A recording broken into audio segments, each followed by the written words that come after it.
sudah memuji nama Tuhan dan saudara dan saya merindukan untuk cemerlang sebagai Mas Murni. Tetapi kita kerap kali tidak menyadari saudara, apa yang saudara dan saya suka itu pasti Tuhan suka enggak? Belum tentu kan? Sebaliknya, apa yang Tuhan suka, saudara suka enggak? Hah? Belum tentu. Loh, katanya tadi mau menyenangkan hatinya Tuhan. Loh, kalau menyenangkan hatinya Tuhan, harusnya kalau yang Tuhan suka, harusnya kamu, harusnya gitu toh. Betul toh? Nah, kok kamu bilang belum tentu? Loh, itu berarti kan kamu nyanyi lagi nyanyi bener apa enggak? Loh, kalau nyanyi bener itu ya konsekuen. Saudara dan saya mau menyenangkan hatinya Tuhan, betul? Jadi yang Tuhan suka harusnya kamu suka. Lah itu konsekuen. Tapi kalau Tuhan suka kamu belum tentu. Loh, lah itu tidak nyenengi. Mau nyeneng ke awakmu dewek itu namanya. Nah, kita belajar apa yang Tuhan suka. Sebab ternyata sampai sekarang kita tidak menyadari bahwa apa yang kita lakukan sekarang ini, kita ini hanya membangun bangunan yang kita akan tempati itu bukan emas, tetapi ternyata kayu dan jerami. Karena kita tidak menyadari bahwa apa yang kita suka itu ternyata belum tentu Tuhan suka. Tetapi yang Tuhan mau, apa yang Tuhan suka, itu saudara dan saya lakukan. Kita lihat di dalam Yohanes pasal yang ke-6, mulai ayat yang ke-22 sampai dengan ayat yang ke-29. Pada keesokan harinya, orang banyak yang masih tinggal di seberang melihat bahwa di situ tidak ada perahu selain daripada yang satu tadi, dan bahwa Yesus tidak turut naik ke perahu itu bersama-sama dengan murid-muridnya, dan bahwa murid-muridnya saja yang berangkat. Tetapi sementara itu beberapa perahu lain datang dari Tiberias dekat ke tempat mereka makan roti sesudah Tuhan mengucapkan syukur atasnya. Ketika orang banyak melihat bahwa Yesus tidak ada di situ dan murid-muridnya juga tidak, mereka naik ke perahu-perahu itu lalu berangkat ke Kapernaum untuk mencari Yesus. Ketika orang banyak menemukan Yesus di seberang laut itu, mereka berkata kepadanya, "Rabi, bila mana engkau tiba di sini?" Yesus menjawab mereka, "Aku berkata kepadamu, sesungguhnya kamu mencari aku bukan karena kamu telah melihat tanda-tanda, melainkan karena kamu telah makan roti itu dan kamu kenyang. Bekerjalah bukan untuk makanan yang akan dapat binasa, melainkan untuk makanan yang bertahan sampai kepada hidup yang kekal, yang akan diberikan Anak Manusia kepadamu. Sebab dialah yang disahkan oleh Bapa Allah dengan meterainya." Lalu kata mereka kepadanya, "Apakah yang harus kami perbuat supaya kami mengerjakan pekerjaan yang dikehendaki Allah?" Jawab Yesus kepada mereka, "Inilah pekerjaan yang dikehendaki Allah, yaitu hendaklah kamu percaya kepada Dia yang telah diutus oleh Allah." Nah, saudara, ternyata apa yang dialami oleh Tuhan Yesus ini menjadi kenyataan di dalam hidup kekristenan kita. Kita ini terus terang ikut Tuhan Yesus karena kita cinta Tuhan atau karena kita butuh Tuhan. Ayo jujur saja. Nah, saudara yang sekarang ini menjadi pengikut Yesus sampai sekarang maksud saya. Karena saudara itu butuh Dia atau cinta Dia? Ayo. Ada yang bilang cinta, ada yang bilang butuh, ada yang bilang dua-dua. Nah, saudara, kalau saudara itu cinta seseorang, yang di pikiran saudara itu mau menyenangkan orang itu enggak? Jelas toh? Mau menyenangkan orang itu enggak? Nah, bagaimana menyenangkan orang itu? Berarti memperhatikan apa yang dibutuhkan, apa yang diperlukan, apa yang disukai, apa yang disenangi, betul? Nah, ya dah, itu kalau cinta lah. Tapi kalau butuh, yang kamu pikirkan orang itu atau kamu sendiri? Diri sendiri. Nah, sekarang saya tanya, kamu ikut Yesus sekarang ini cinta atau butuh? Hah? Ya oke lah, dua-dua mesti nih. Cuma banyak mana? Nah, wes gitu wae. Banyak mana? Banyak butuh itu. Kenapa? Kamu banyak mikirkan keperluannya Yesus, senangnya Yesus atau keperluanmu? Nah, sekarang kelihatan toh bahwa kamu butuh lah, bukan cinta loh.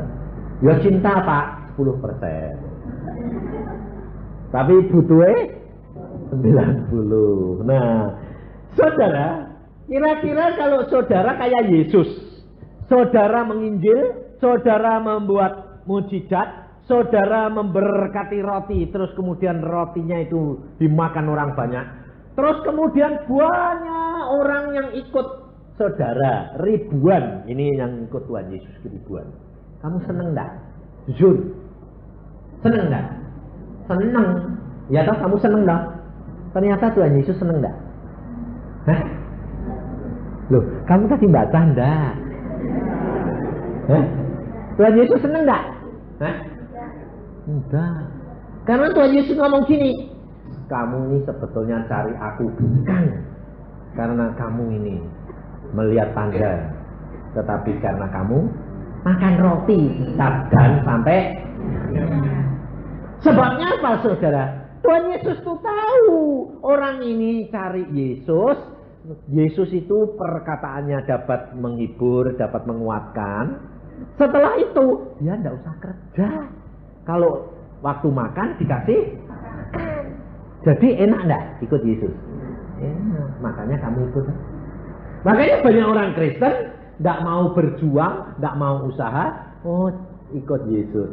Enak. Kenapa? Dijamin segala-galanya. Lalu apa?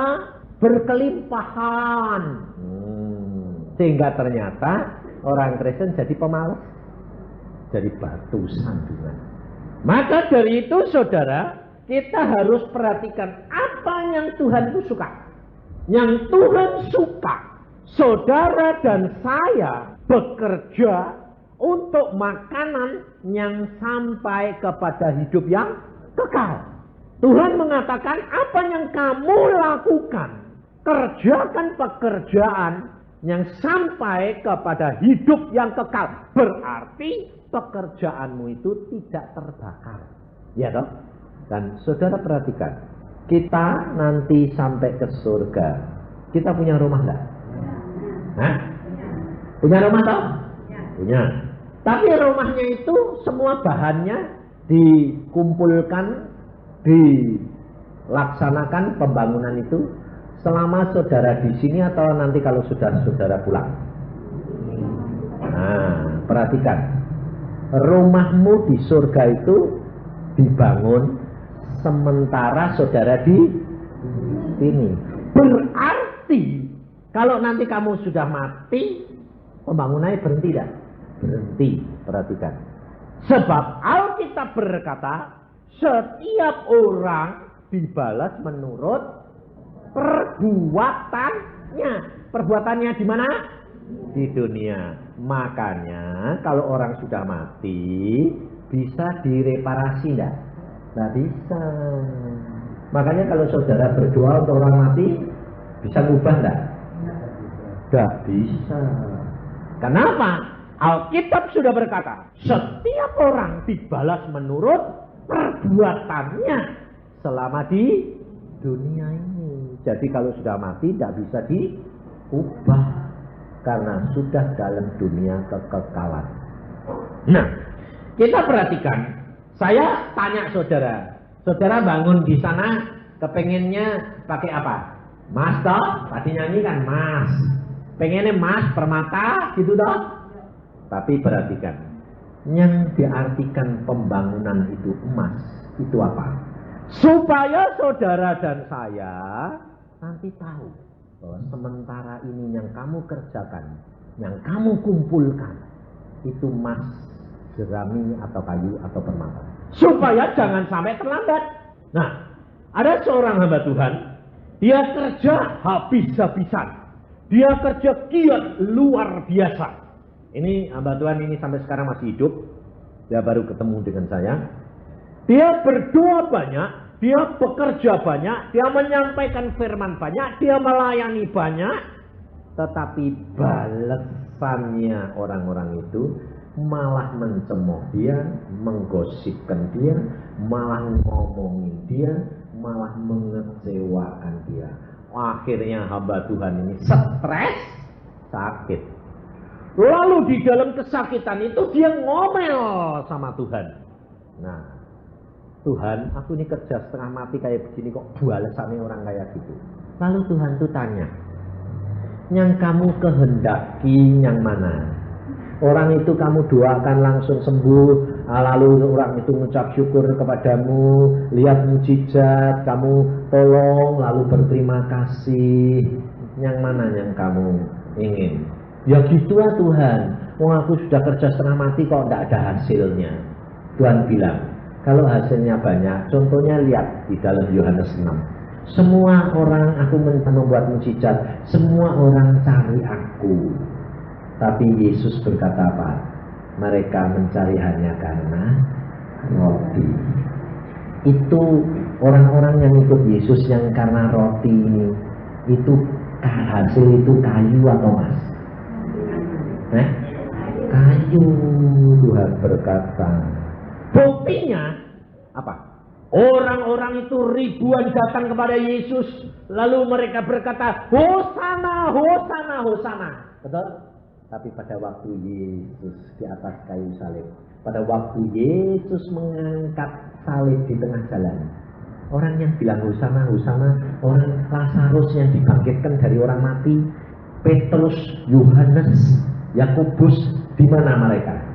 Lari semua kan? Yang ngangkat salibnya Yesus apa? Simon itu muridnya Yesus apa bukan? Bukan. Saudara tahu? Yang turunkan Yesus dari atas kayu salib siapa?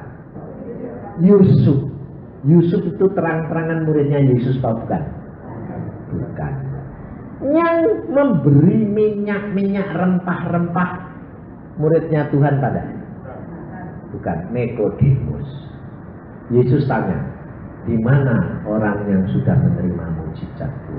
Di mana orang yang berteriak-teriak, Hosana, Hosana?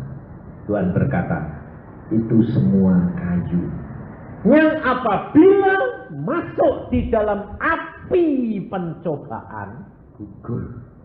Kalau emas masuk dalam api pencobaan tidak gugur, bahkan lebih murni. Betul? Nah, sementara ini yang saudara sukai itu ternyata yang kamu angen-angenkan itu emas atau kayu? Sekarang ini loh, emas atau kayu? Kayu dah. Sebabnya apa? Kalau kamu berdoa untuk keluarga, hasilnya kok mana? Mana? Hasilnya kok malah kebalikan? Loh, kamu kecewa tak? Ayo jujur, kecewa tak? Lah kalau kecewa itu malah sebetulnya yang kamu doakan itu hasilnya emas atau kayu? Nah, gue bingung sekarang. Kalau kamu berdoa, kamu ngomong, kamu omongin, orang itu langsung nurut, seperti pengikut-pengikut Yesus yang ribuan ini, itu kayu. Tapi kalau kamu omongin, kamu berdoa, malah ditolak, itu Yesus ngomong apa? Coba lihat di dalam Matius 5. Saudara itu orang lupa terus kok baca Alkitab. Yang diinget-inget yang enak. Ya jadi saudara tidak mengenal Yesus. Matius 5 ayat 11 dan 12. Berbahagialah kamu jika karena aku kamu dicela. dan dianiaya, dan kepadamu difitnahkan segala yang jahat. Bersukacita dan bergembiralah, karena upahmu besar di surga. Sebab demikian juga telah dianiaya nabi-nabi yang sebelum kamu. Loh, jadi kalau kamu sudah nuruti Tuhan, sudah benar-benar berdoa, lalu dihina, diejek, kamu orang Kristen kok gitu, kamu kok gini, hasilnya seolah-olah tidak ada, itu sebetulnya kamu harus bersukacita enggak? Tapi kenyataannya kecewa enggak? Jadi ternyata kalau kamu itu malah harusnya nyimpen emas, tapi ternyata jadi kayu. Karena kepengenmu kayu. Kenapa saudara? Karena saudara kepengennya itu hasilnya cepat-cepat kelihatan. Ngerti? Tapi kalau emas itu di surga, di tempat kekal, itu kelihatan ada. Justru itu yang emas. Jadi mulai hari ini, kalau kamu berdoa untuk suamimu, tapi malah hasilnya malah tidak karu-karuan, doain sungguh-sungguh loh. Jangan doa nih, biar bikin tidak karu-karuan Tuhan. Loh, jangan gitu. Kamu berdoa sungguh-sungguh, kamu tangisi suamimu atau anakmu sungguh-sungguh, malah hasilnya kebalikan yang kamu lihat. Kamu harusnya bilang apa? Puji Tuhan. Nah ini emas.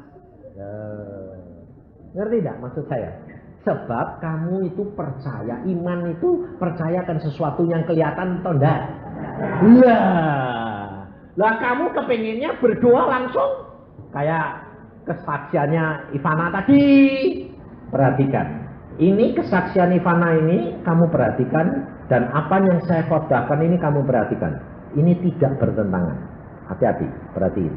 Yang disaksikan Ivana tadi, dia berdoa atau dia melakukan perintah Yesus. Beda.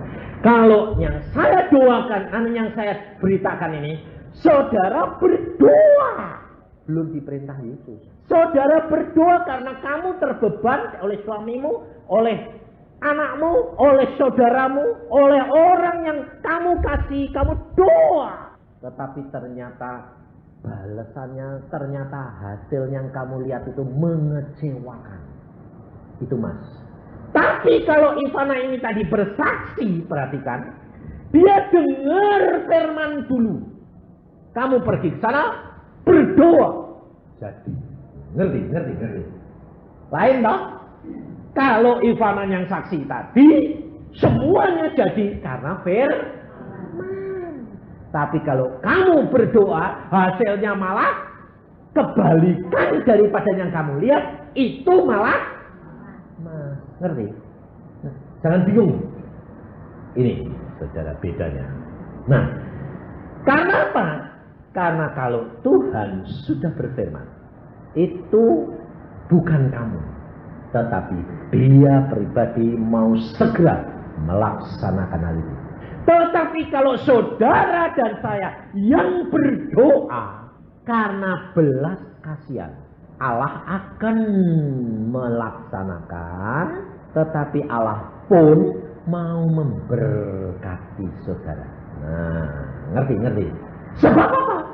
Sebab hal yang pertama yang saudara lakukan, saudara tergerak, saudara berdoa, itu adalah yang dinamakan, yang dilakukan oleh Yesus.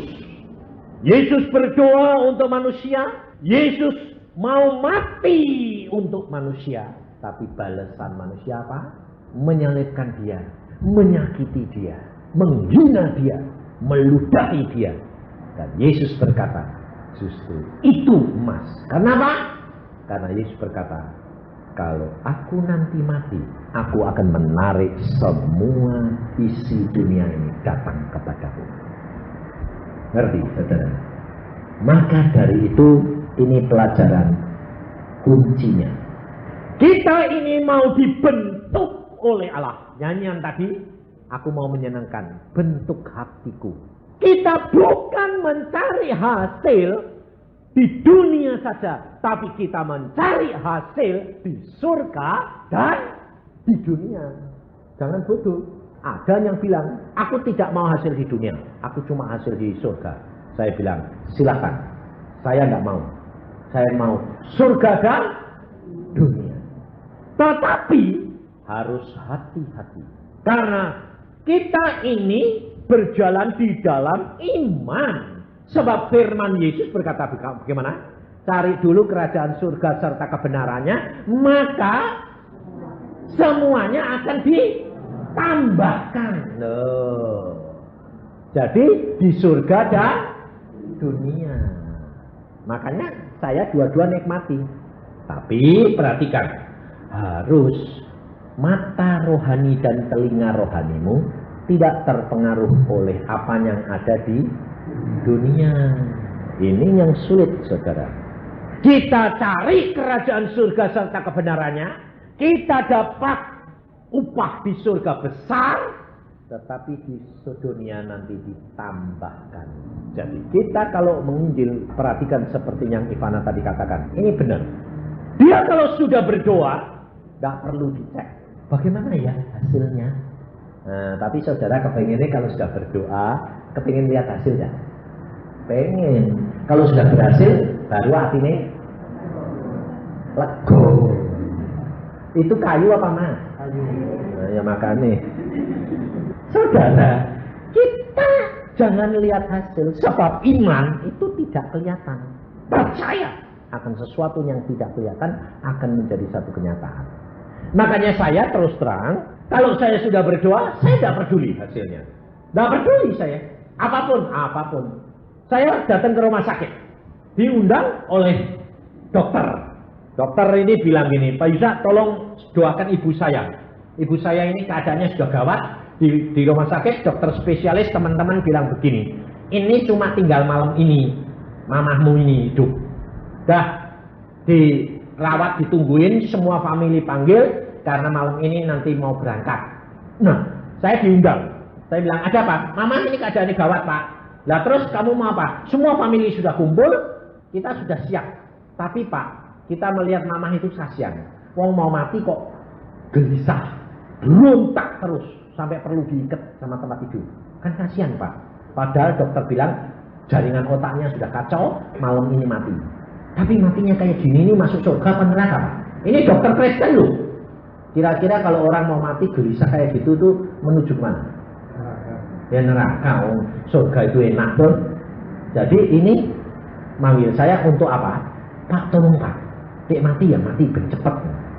Tapi ya jangan gelisah gitu. Nah aku udah diundang orang gitu itu paling seneng. Sebabnya pak paling cepet. Mau nganter ke surga itu paling gampang, paling enak. Hasilnya kekal, betul? Ya kan? Buat doake mati langsung masuk surga kan kekal. Mas toh? Padahal orangnya kepengen hidup, hasilnya mati. Nah itu mas. Saya datang sama anak saya. Waduh, ini mak ini keruncalan terus, gelisah. Saya berdoanya cuma begini. Tuhan Yesus, apa yang saya harus lakuin ini? Tuhan bilang, bebaskan dia. Wah, pikiran saya kalau bilang bebaskan, tak doain langsung game. Sekta, langsung saya datang. Bebas Tuhan. Waktu saya tutup mata, saya bilang, Tuhan Yesus, aku mau bertindak dalam namamu. Tuhan ngomong, bebaskan dari kuasa gelap. Loh, beda ini. Beda sama pikiranku. Tak pikir bebaskan terus mati. Oh, ada ikatan Tuhan ya. Nah, terus aku bilang, dalam nama Tuhan Yesus setan, aku beritahu kamu ya, ini perintah raja loh. Aku cuma melakukan menyambung lidah. Dalam nama Yesus, lepaskan orang tua ini, bebas. Amin. Waktu saya amin, mata saya buka, gerakannya 2 kali lipat, berontaknya 2 kali lipat, sampai pakaiannya semebar. Langsung amin. Keluarganya semua kan melotot semua lihat saya. Wong lihat emaknya gitu. Loh kok tambah gak karu-karuan? Itu mas Pak Kayu. Ayo saya tanya. Hah? Mas Pak Kayu. Mas. Waktu saya buka mata saya lalu mereka tuh keruntalan banyak. Anak-anaknya sama cucunya mau melotot ya, Pak, ada apa? Lo kok tambah kayak gitu? Lah aku bilang, ya enggak apa-apa. Ya enggak apa-apa, saya bilang, loh Pak, sudah. Lah terus mereka bingung, ini manggil hamba Tuhan, malah enggak karu-karuan. Nah, tapi saya enggak terpengaruh, saudara. Saya langsung bilang gini, selesai, ya sudah ya, tak pulang. Waktu saya diantar pulang sama dokter ini, semua mata tertuju Mae, pikirnya ini salah alamat ini, manggil hamba Tuhan ini salah. Ini malah Mae telanjang bulat. Ini salah ini. Tapi saya tidak posting, saya keluar. Nah, saya tidak tahu hasilnya, saudara. Pulang sampai rumah, anak saya tanya, Jenny, Papa, kok tambah kerontawan? Aku bilang, Jen, kamu harus belajar dari kenyataan dan firman Tuhan. Tidak pernah, Pak. Tidak. Kamu lihat nanti, Tuhan akan membuat mujizat. Oh gitu, Pak. Ya, pulang sampai rumah. Lusa, ibu ini sama anaknya datang ke rumah saya. Lalu ibu ini, Pak Yusa, terima kasih ya. Wah, Tuhan itu luar biasa. Aku bilang, loh, ibu itu siapa? Kok terima kasih itu aku ngapain sama kamu? Kamu utang budi apa sama aku? Ini karena dia datangnya itu bukan anaknya sama dokter, anaknya perempuan, anak dokter laki. Jadi saya nggak kenal. Jadi dia bilang, terima kasih Pak, ada apa? Loh, anaknya bilang, loh Pak, ini mama yang mbok doain kemarin dulu loh, di Boromeus yang malah keroncalan, malah sampai pakaiannya semebar itu loh. Hah? Sembuh? Aku bilang ini. Loh lah sehat sini kok Pak. Loh lah pada waktu itu kan tambah keroncalan katanya malamnya mati. Aku bilang. Terus dia bilang, lah ya demikian Pak Yusa itu keluar pintu. Mama ini kayak orang lepas dari cengkraman setan. Lemes, bisa tenang terus semalam suntuk tidurnya nyenyak. Pada waktu Pak Yusa masih di dalam kamar, polanya kayak begitu. Demikian Pak Yusa bilang, nggak apa-apa, kita semua tanya. Tapi Pak Yusa kok santai keluar enaknya. Kita ya bilang, ini salah alamat ini. Manggil kok malah nggak karu-karuan. Tapi demikian Anda keluar dari pintu, masuk mobil itu, mama itu kayak orang tidur nyenyak. Lalu besok pagi bangun, diperiksa dokter. Dokternya geleng-geleng, ngambil alat otaknya di scanning lagi. Jadi dokternya geleng-geleng. Ini dalam waktu semalam sesempurna kayak gini nih, dikasih apa? Yesus. Langsung besok pulang. Oh, terus saya bilang, Mak, kamu sakit hati ya sama mantu-mantumu sama cucu-cucumu? Iya. Bertobat. Nanti kalau enggak, kamu nanti digoda setan tambah parah. Iya. Sebetulnya Mak itu tadi malam sudah mati, tahu enggak? Ini kasih kesempatan oleh Tuhan berbuat baik dan bertobat. Ya. Terima kasih. Pulang. Sampai sekarang sehat. Kita harus belajar firman Tuhan, saudara. Karena kalau saudara dan saya tidak mengerti firman Tuhan, selama ini yang kita kumpulkan itu bukan emas. Tapi kalau emas masuk dalam ujian api penderitaan, tahan. Itu emas. Jadi saudara dan saya kalau berdoa untuk orang, jangan terpengaruh oleh apa yang kamu dengar, apa yang kamu lihat. Tetapi lakukan firman. Sebab Yesus berkata apa? Lihat di dalam Lukas pasal yang ke-6 ayat 46. Ini penting sekali saudara. Sebab banyak orang membangun rumahnya di sana itu dengan kayu dan jerami, bukan dengan emas. Tapi kalau engkau punya dasar yang kuat, perhatikan apa yang dikatakan oleh Tuhan Yesus. Ayat 46. Mengapa kamu berseru kepadaku Tuhan, Tuhan, padahal kamu tidak melakukan apa yang aku katakan? Setiap orang yang datang kepadaku dan mendengarkan perkataanku serta melakukannya, aku akan menyatakan kepadamu dengan siapa ia dapat disamakan. Ia sama dengan seorang yang mendirikan rumah. Orang itu menggali dalam-dalam dan meletakkan dasarnya di atas batu. Ketika datang air bah dan banjir melanda rumah itu tidak dapat digoyahkan. Ini. Jadi kalau saudara dan saya mau mempunyai dasar yang kuat. Itu dasarnya adalah menjadi pelaku firman.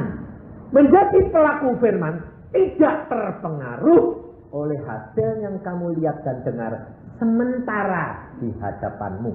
Sementara kamu masih hidup. Tapi kamu percaya bahwa apa yang kamu doakan, ya dan amin. Itu mas, saudara. Itu mas. Supaya kenapa? Sebab kalau engkau tidak ditunjukin, supaya jangan sampai saudara dan saya jatuh ke dalam kesombongan. Karena Tuhan itu tahu. Tetapi jikalau kita menghadapi kesulitan, itu ujian api. Dan kamu tidak goyah, itu mas. Jadi, kalau kamu melihat hasilnya jelek, kamu harus bilang apa? Puji Tuhan, mesem malam emas. Lu kok tambah parah? Emasnya tambah murni. Karena digodoknya tambah lama. Tapi saudara kepengennya cepat dan kelihatan gitu loh. Ayo. Makanya kalau ada kesulitan, jangan khawatir. Nah, saudara tadi bersaksi dong. Dia pergi ke mana tadi? Sumber Berantas, nggak lihat. Saya ngalami, saudara. Bukan kabut. Malam saya sama Petrus sama Tuhan dari Tegal ke Temanggung. Berangkat dari Tegal jam 9. Sampai di Weleri, persis masuk ke daerah yang naik-naik ke atas gunung ke Wonosobo. Bukan kabut. Mobil itu pada waktu siangnya diganti lampunya sama cap outnya, maksudnya supaya lebih terang. Montire salah masang. Jadi di tengah jalan akhirnya habis. Jadi lampunya tambah lama lampunya besar mati. Loh, aku bilang, lampunya mati. Wah, akhirnya habis. Traktornya nggak bunyi. Di tengah-tengah sawah. Aku bilang, ini dek kamu berhenti. Bubar tidur di tengah jalan. Lah terus piye om? Jalan dalam nama Yesus tanpa lampu. Iya. Lah terus jalanannya lihatnya piye? Nggak tahu. Wes pokoknya sembahyang jalan. Oh aku bawa baterai, bawa senter. Saya pegangi senter. Jalanannya kan gelap gulita, wong kampung. Selama ada senter lumayan. 10 menit senternya putus. Wah, lah ini dia om. Kok gelapnya kayak gini? Jalannya nggak gitu. Wong sudah jam 10:30. Wah, gak ada lampu nih om. Aku bilang, wes sekarang gini, kamu berkata gini, jalan, terus jalan, dalam nama Yesus. Yesus itu terang dunia dan saya terang dunia. Jalan. Wah, ya wes, ayo jalan terus. Wah, pasang mata melomot-lotot dulu. Motot. Saudara tahu, karena kita percaya jalan terus, Tuhan itu luar biasa. Bulannya datang. Jadi, kok tambah terang? Saya lihat, oh bulan. Bulannya muncul. Loh. Jadi dari Weleri sampai Temanggung jam 12 malam. Itu tanpa lampu. Pakai bulan. Sampai di rumah, mesinnya mati kletek, akhirnya habis kletek. Saya bilang, Pep, sudah mobilnya taruh di luar rumah aja. Wah, ini piye? Lah aku bakal nyurung-nyurung siapa? Wong akhirnya habis, segalanya habis. Wis ben lah urusan besok. Kalau kita tadi selamat, mosok mobil di luar tidak selamat. Kita tinggal tidur nyenyak adalah Yesus yang ngirim malaikatnya suruh jaga. Saudara, di dalam kesulitan selalu ada jalan keluar. Amin. Percaya tak? Amin tak? Tapi kalau di dalam kesulitan lalu kamu sudah tawar hati, apa yang kamu dapati? Hah? Kesusahan tidur di tengah jalan. Tapi kalau di dalam kesulitan kamu tidak tawar hati, Allah sambut buka jalan. Caranya bagaimana? Tidak tahu. Ada seorang suami istri, anaknya perempuan 1. Anaknya perempuan ini cinta Tuhan luar biasa. Dia cinta Tuhan luar biasa dan dia berdoa untuk ayah bundanya. Tuhan, aku rindu ayah bundaku ini bertobat. Akhirnya Tuhan bertanya, kamu rela berkorban segala-galanya untuk ayah bundamu masuk surga? Ya Tuhan. Engkau mengasihi ayah bundamu dan mengasihi aku? Ya Tuhan. Kamu percaya kalau aku tahu jalan yang terbaik bagaimana ayah bundamu bisa bertobat? Percaya Tuhan. Terus, oke, Aku akan buka jalan, dan jalan itu aku sudah tetapkan dan pilih, dan itu jalan yang terbaik untuk ayah bundamu masuk surga. Anak ini kan sukacita, puji Tuhan. Wah, ya rajin. Dia lihat mamahnya, papahnya tambah lama tambah jauh dari Tuhan. Tambah cari kekayaan, tambah banyak, kayanya bertambah-tambah, malah lupa. Dia bilang gini, Tuhan, aku ini berdoa berbulan-bulan sampai tahunan kok tambah lama tambah papa kok berkati kaya raya kok malah gini Tuhan. Tuhan bilang, loh kamu ini percaya kepada Bunda bahwa aku sudah tahu jalan yang paling baik. Percaya. Ya, terus Tuhan ngomong, sekarang sudah hampir tiba waktunya. Karena Tuhan berkata begitu, dia punya Alkitab. Alkitabnya ditulisi di belakangnya, di depannya. Papa, Mama, aku mengasihi engkau. Dan aku percaya Papa, Mama, satu kali kelak Papa, Mama dan aku kumpul di surga. Papa, Mama rindu untuk kumpul dengan aku, bukan? Lalu ditempeli foto, ditanda tangan dari anakmu yang mengasihi engkau. Nah, saudara tahu, setelah dia nulis itu, beberapa hari kemudian, dia mencium ayah bundanya, dia bilang, sayang, aku sayang papa. Ya. Memang anak perempuan satu, di SMA kelas 3. Pulang naik becak, mama papa tidak bisa jemput, suruh naik becak, ditabrak mobil, mati. Ayah bundanya belum bertobat. Kecewa.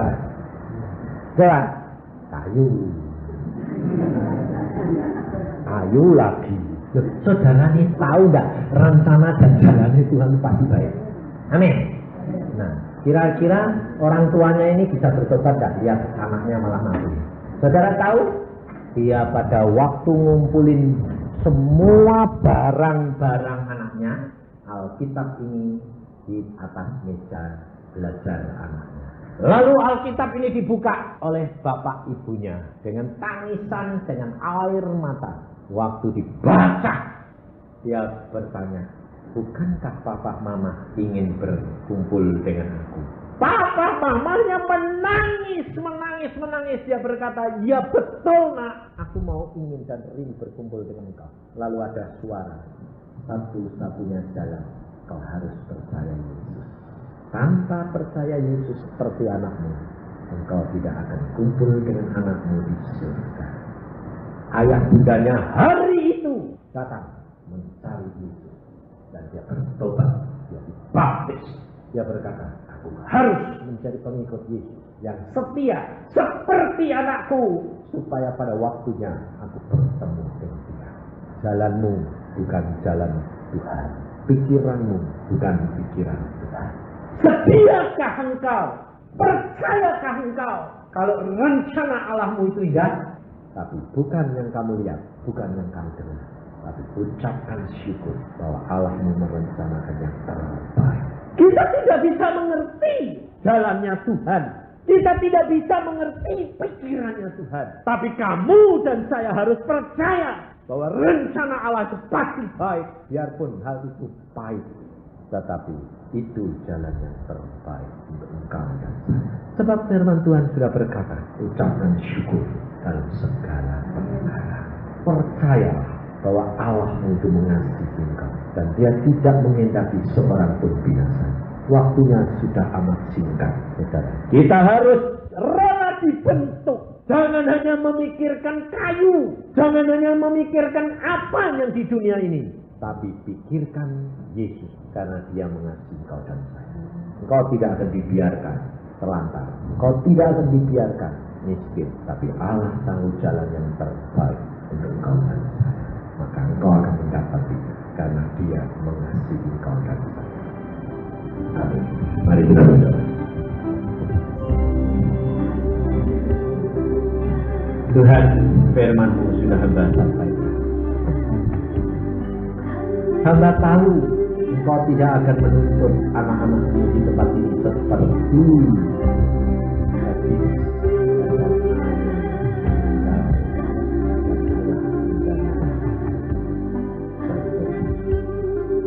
karena Engkau tahu kekuatan anak-anak-Mu, Tuhan. Pada Allah, tetapi kami menyadari bahwa pikiranmu bukan pikiranku Tuhan. Tapi hamba-Mu berdoa untuk anak-anak-Mu di tempat ini Bapa. Mulai malam hari ini ubahkan pikiran mereka. Ubahkan pandangan mereka. Ubahkan iman mereka. Sehingga mereka mengumpulkan emas dan ikan dan jerami yang hanya kelihatan sementara, yang hasilnya cepat, tetapi kena api hangus dan musnah. Kami mau Tuhan, kami merindukan Tuhan, hasilnya emas yang murni, yang tahan terhadap api ujian, yang tahan terhadap pencobaan, sehingga pada waktunya kita tidak bersedih. Tuhan, ampuni kami, karena sementara ini kami tidak menyadari bahwa pikiran kami mengumpulkan kayu, mengumpulkan jerami, semuanya tidak kekal yang sia-sia. Tapi malam hari ini Engkau ingatkan kami, ada yang kekal, jangan sampai terlambat. Terima kasih akan kasih setiamu. Terima kasih akan kemurahan. Terima kasih akan panjang sabar. Mengingatkan kami. Mari saudara, kembalilah mengucap syukur, minta ampun, karena sementara ini kami tidak sadar. Kami gerutu, kami kecewa, kami komplain sama Tuhan. Tuhan, mengapa begini? Mengapa begini, Yesus? Pikiranmu bukan pikiran Yesus. Jauh. Dia mengasihi kita. Dia menyayangi kita. Dia mengingatkan kita supaya kita sadar dan kita mengumpulkan emas dan permata dan bukan kayu dan jerami. Terima kasih Tuhan akan kasih setia-Mu. Ini saudara berdoa. Sementara musik yang menyanyikan kasih